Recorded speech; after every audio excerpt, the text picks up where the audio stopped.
वो जो assistant commissioner था जिसने कबीर को थाने से भी निकाला था, उससे बात करो प्लीज, मेरी बेटी को वापस ले आओ।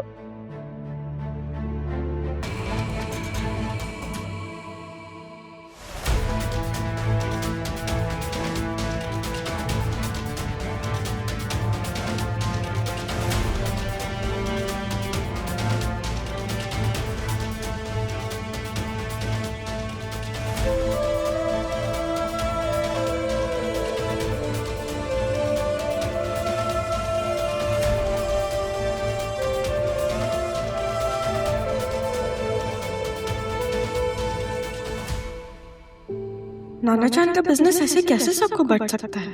नहीं, ऐसा नहीं होगा। मुझे कुछ करना पड़ेगा।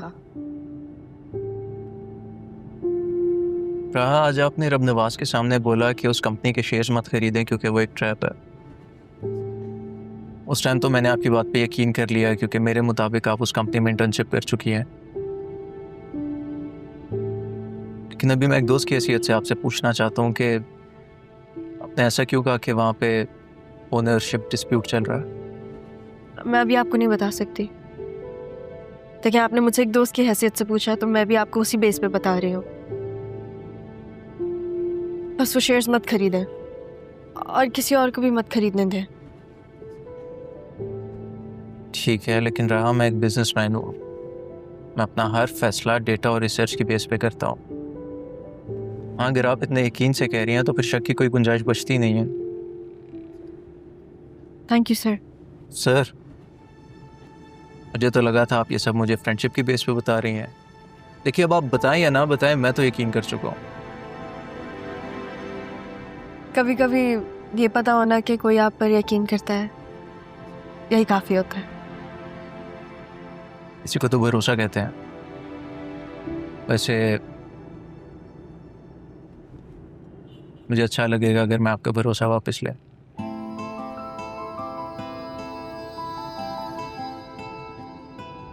वैसे आज का टेक अवे ये था कि बिजनेस में दूसरे की बात भी पहले सुन लेनी चाहिए। Miss honest. आप मुझे कोई और नाम दे दें। ये तो वैसे मुझे कहना चाहिए क्योंकि मेरा नाम आपने बांगलू रखा हुआ है।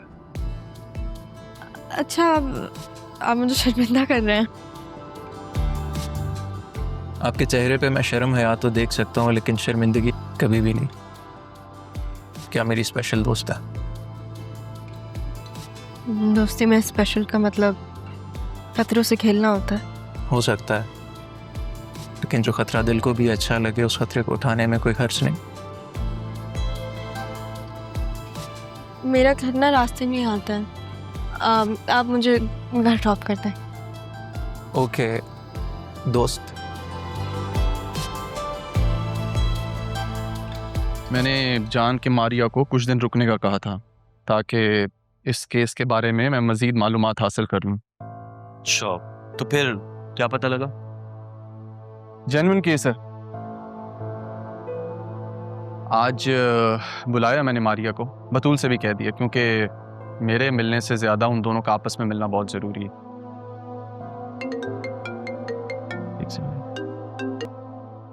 जी कबीर साहब। क्या मैं आपसे मिल सकता हूँ बेटा? काम था। जी बताइए। वो जरियून के बारे में कुछ बताना था। ठीक है, अभी मैं फ्री हूँ और आपकी शॉप से ज़्यादा दूर भी नहीं हूँ। मैं आपको लोकेशन भेजता हूँ, आप आ जाएं।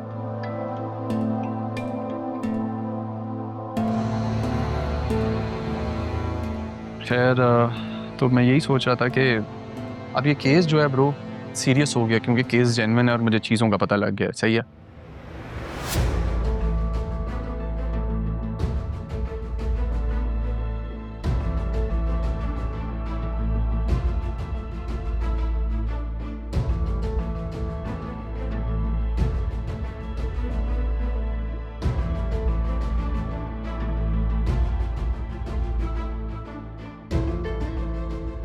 सॉरी अम्मी, मैंने घर छोड़ दिया है। अब मैं ये सिम भी बंद कर दूंगी और काशिफ अभी दूसरी सिम भी ले आएगा।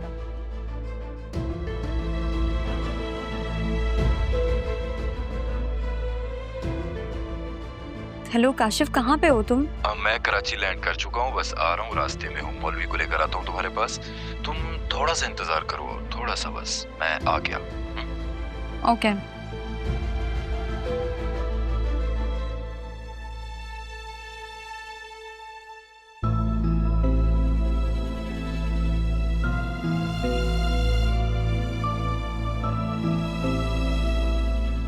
भाई ये सारी बातें तो हो गई एक तरफ, ये बता शादी का क्या सीन है? ये सब बातें एक तरफ करके तुझे मेरी शादी का ख्याल कहाँ से आ गया? बस यार, तेरी भाभी है ना, वो हमेशा पूछती रहती है कि अरमान भाई का इरादा बदला कि नहीं, और तो और वो अपनी बहन को भी यहाँ लाने का सोच रही है। फिक्र मत करना, भाभी से कहना मैं खुद आऊंगा उनसे मिलने और आके खुद मना करूंगा। थोड़ा सा नाराज होंगी, समझा देना। अरे नहीं भाई नहीं, तुझे खुद करनी नहीं है, और मेरी हुई भी शादी क्यों खराब करने पे तुला हुआ है यार। यार बन, गद्दार ना बन।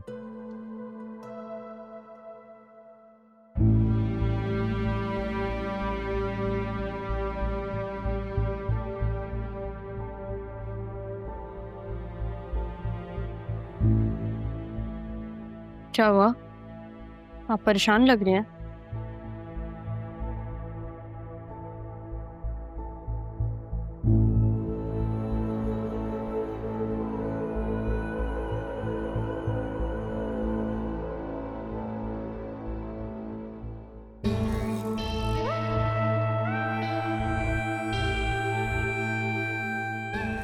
Sidra, I am so sorry यार, मैं थोड़ा लेट हो गया।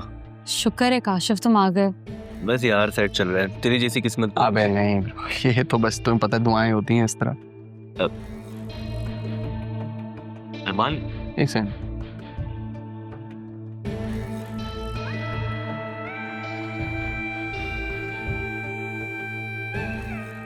मौलवी किधर है? वो मौलवी साहब एक निकाह पढ़ाने गए हैं, थोड़ी देर में आ जाएंगे। मेरे दोस्त भी उसके साथ है। किसी बहुत अपने ने बहुत मान से कहा।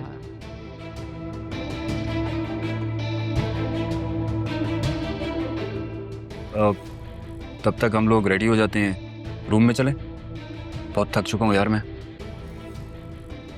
नहीं काशिफ तुम जाओ, मैं यहाँ ठीक हूँ, तुम फ्रेश होकर आ जाओ। मैं समझी नहीं।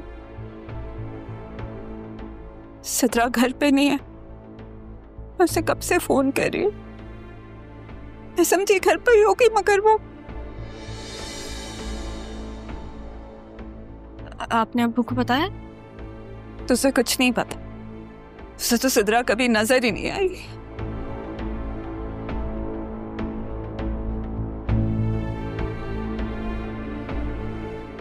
तुम कुछ कर सकती हो प्लीज। तुम तो बड़े बड़े बहुत सारे अहम लोगों को जानती हो ना।